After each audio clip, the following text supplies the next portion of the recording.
Mango Graham. Ay, hindi pala. Ice candy mango Graham. Tama nga. Dagdagan lang ng ice candy.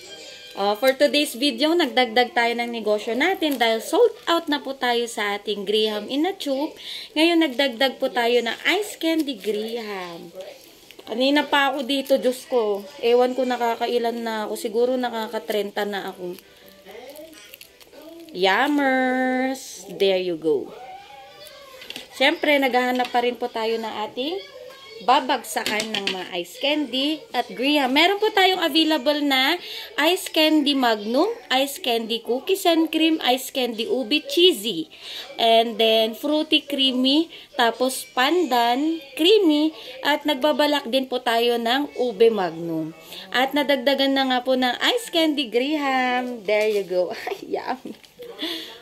Ayan, sold out na kasi tayo sa Graham Tube. Dagdagan na natin ang ating negosyo kasi sobrang init. Yun lang mga kameme. Bye!